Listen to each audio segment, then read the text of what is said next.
How much do you know about critical minerals? They're in just about every device you can think of, and without them, you can't build anything, from cars to laptops, data centers to weapons. And right now, there's a global race to find and finance the production of these materials because they're in short supply. This week, we meet one of the world's leading investors in this space, and we meet an executive using AI to help pinpoint new mines. I'm Jennifer Strong, and this is Shift. Now here on the steering column is a device called Auto Cruise. You simply set the speed you want. Self-driving robo-taxis are already on the road in 2 U.S. cities. As the disc rotates, a mirror reflects the light in the way that depends on how the signal was recorded. This is the 100 terabyte I present to you Electro, the Moto Man. Ladies and gentlemen. I would say that one of my greatest skills is my ability to interact with humans. This episode was taped in front of a live audience in Doha at Web Summit Qatar.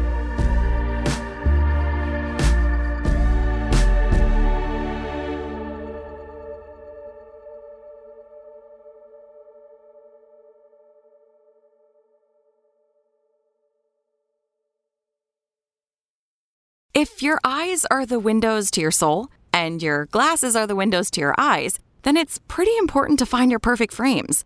That's why at Warby Parker, we've made shopping for eyewear as easy and fun as can be. Peruse endless styles in our stores or use our app to virtually try on frames and get personalized recommendations. To find your next favorite pair of glasses, sunglasses, or contact lenses, or to locate your nearest Warby Parker store, head over to warbyparker.com. That's warbyparker.com.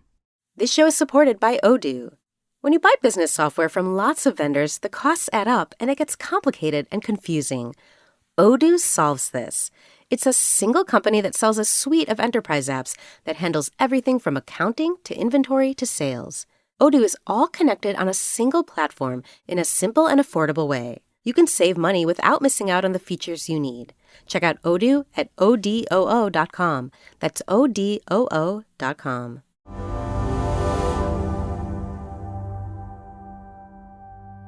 Thank you so much for joining us for, believe it or not, one of the most important topics in technology right now, because without critical minerals, you can build basically nothing. So before we dive into what these two gentlemen are doing in this space, specifically when we're talking about critical minerals, what are we talking about?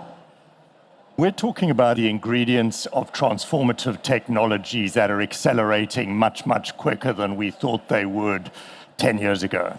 So we have to completely change the global supply chains of the key critical minerals that not only go into batteries for electric vehicles and renewable energy systems, but increasingly go into AI data centers and will go into the outcome of the next generation of AI in the form of robotics and autonomous driving systems and drone technologies. And we've got a massive problem, because the acceleration in growth and demand is really difficult to meet in terms of efficiently scaling supply for a number of reasons. Perfectly, that mining and metals has been unfashionable for a number of decades, and therefore we don't in any way have the funding support and the skills in order to scale production to the extent we need to meet this demand 2 years out, 5 years out, 10 years out.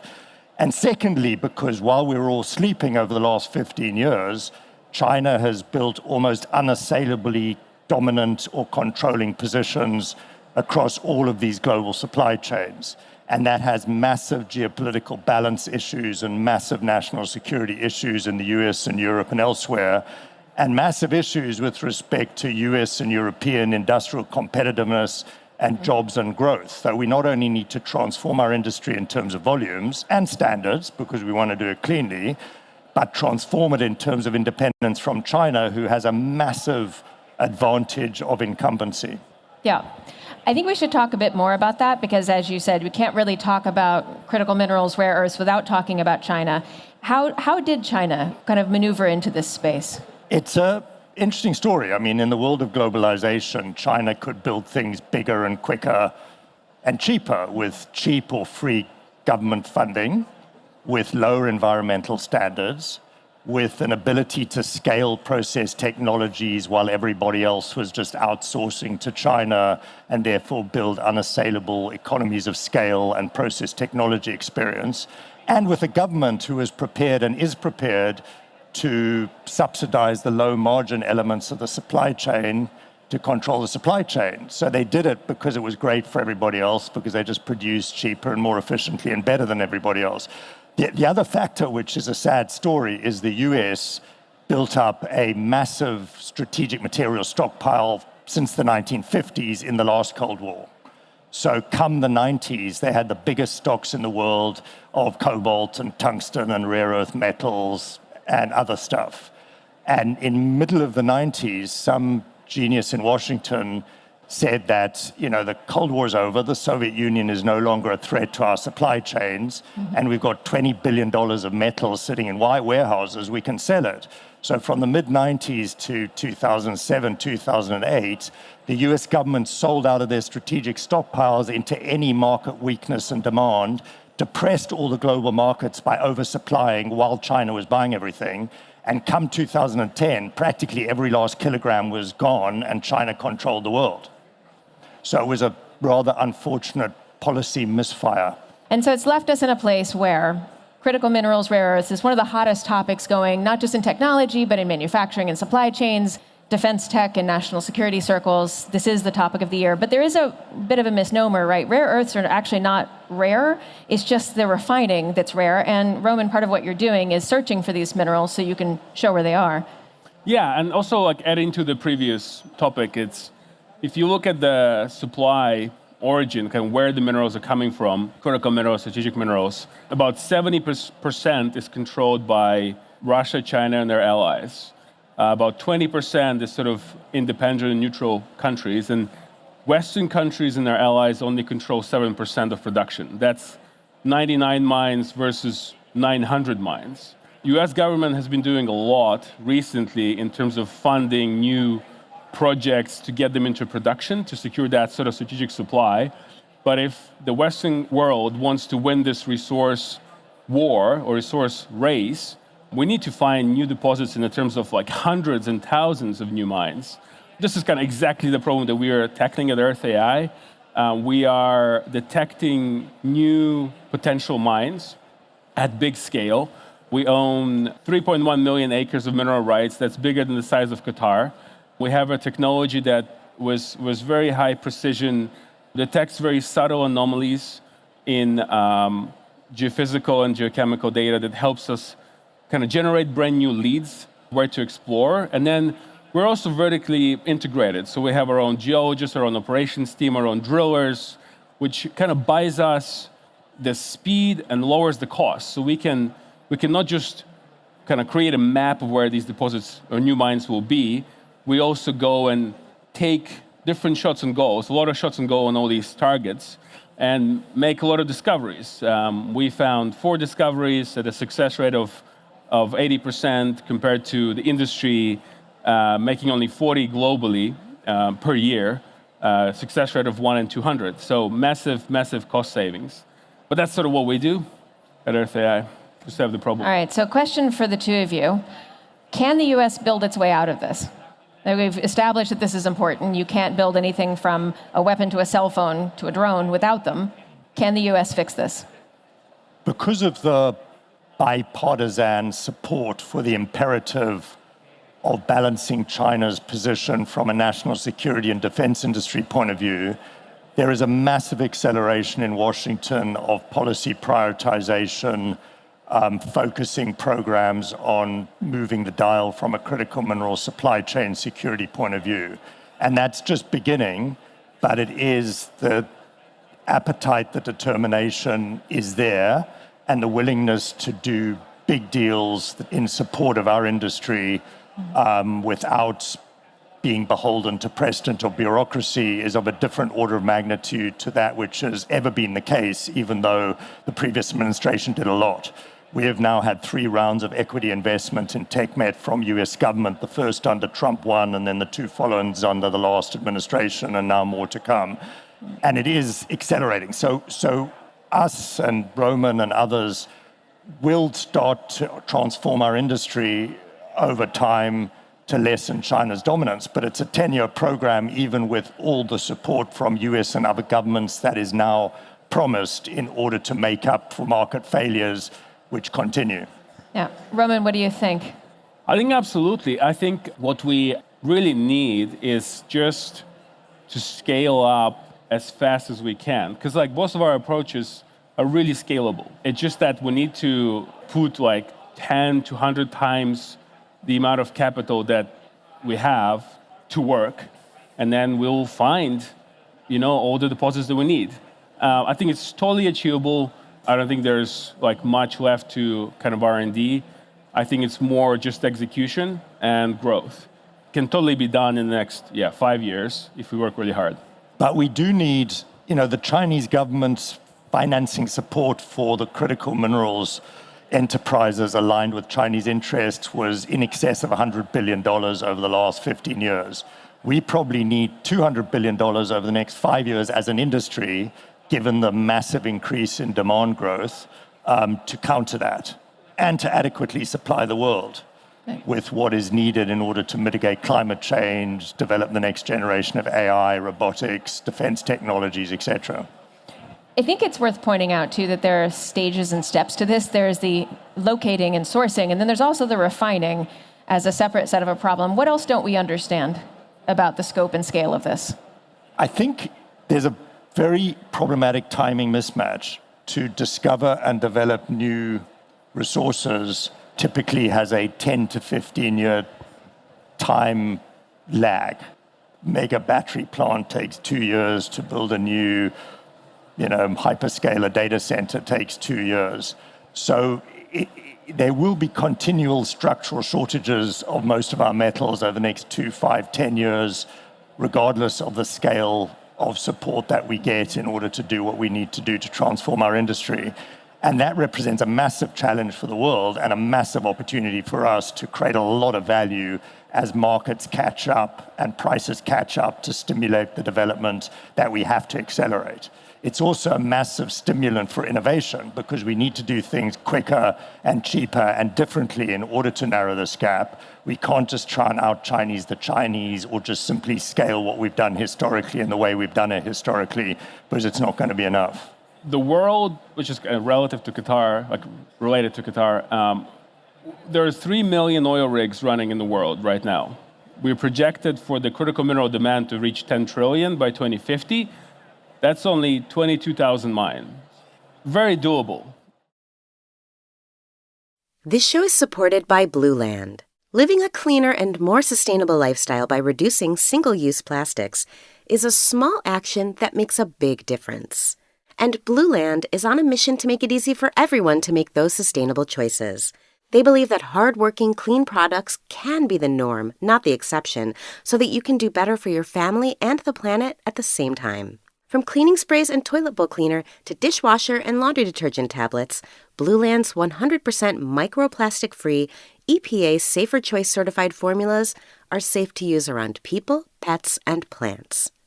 You'll love not having to choose between the safe option and what actually gets your house clean. Blue Land products are independently tested to perform alongside major brands, and the formulas are free from dyes, parabens, and harsh chemicals. Plus, Blue Land is a certified B Corp and certified cruelty-free by Leaping Bunny. Their formulas are EPA Safer Choice certified, and many have received the Gold Material Health Certificate from Cradle to Cradle. And right now, Blue Land has a special offer for listeners. Get 15% off your first order by going to blueland.com/PRX. You won't want to miss this. blueland.com/PRX for 15% off. That's blueland.com/PRX to get 15% off. Roma, is there something about your work that would surprise people? I think perhaps the main thing is that we innovated in two parts of the system, right, of the process. We have a very precise predictive engine, but we also have like a non-disturbant drilling hardware that we operate in-house 24/7 with multiple rigs. And that's like, both of them are very kind of originally like domain-heavy, old-school industries that we thought, how hard could it be Turns out, a few years to understand and properly build something that's better than existed before. But now I love it. I think it's really fun to run the rigs and run the predictions. It's just a really fun job, I guess. It's like the golden age of exploration all over again. And how did you come to be doing this? Well, I was doing a PhD at Sydney University, and I just was amazed by the dichotomy of like how much data exists in the geology world. It's just hundreds of millions of data points, billions of data points sometimes, and how little people actually analyze and use them. So I thought, I understand why, because it's sort of like, a lot of people talk about digitizing more and more, but like if you digitize more and more and more, but eventually one person has to read it, and it's really slow. Like there is no way to manually process huge amounts of data like this. That's where I realized, we were almost too early. We started 9 years ago, where we realized we needed this big learning system that can absorb all that knowledge at the continental scale, make all the connections, and then predict new deposits. So I thought, that's a real big task and really valuable and important for the world. My supervisors at the university didn't think that. They thought that's just some computer stuff, that's no real geology. So I dropped out of the PhD, started RTI, and very, very glad I did that. But I think this work now is super, super important. Yeah. And Brian, you're one of the leading investors globally in critical minerals. What's something you're watching for in this space? Because of the extent of market failure, price volatility and price manipulation by China as the incumbent dominant force, what we're looking for is a lot more government funding agency support. We have substantial investment from the QIA here in Qatar, which has been enormously valuable for us. We have direct US government equity investment and funding support at the project level, which is growing rapidly and very important for us. But we do need tariff and duty regimes in order to level the playing field while we're building competitiveness and capacity. And we do need other mechanisms of market price smoothing and financing and de-risking from government agencies in order to do what we do as an industry. And we're not somebody who naturally wants to sit back and say it's government's job. We're private sector guys, and we know that a lot of the job is ours to identify, justify, and build and operate projects. But the scale of government support needs to grow massively. The intent is there, the appetite is there, the understanding is there, but the delivery and execution is lagging, even in Washington, where it's accelerating, never mind in Brussels or Tokyo or Seoul, where it's lagging even more. All right, we're in our final minute here. What is something we have not talked about yet that you think these folks should hear? Maybe that's a really fun job. Did I mention it? Are you recruiting?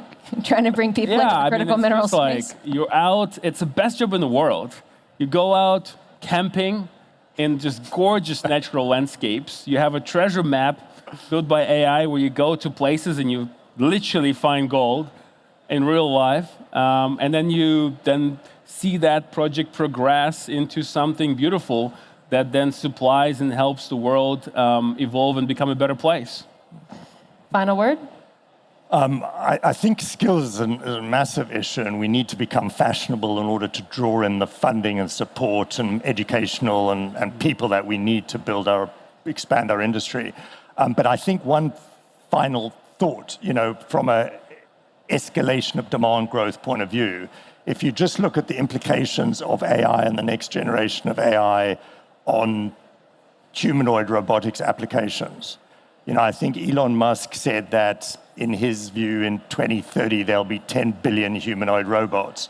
And even if Elon Musk is 99% wrong, that is enormously significant with respect to the critical minerals that goes into that one post-AI or AI-enabled application. So the challenge we have of scaling our industry is going to get a lot more severe very, very quickly over the next couple of years. So we better all work together to deal with this industry transformation. Otherwise, a lot of these things just won't happen. I think that's a great note to end on. Thank you all for being here, and thank you, gentlemen, for your time. This episode was produced by me and Emma Cillekens and mixed by Garret Lang, with original music from him and Jacob Gorski. Thanks for listening. I'm Jennifer Strong.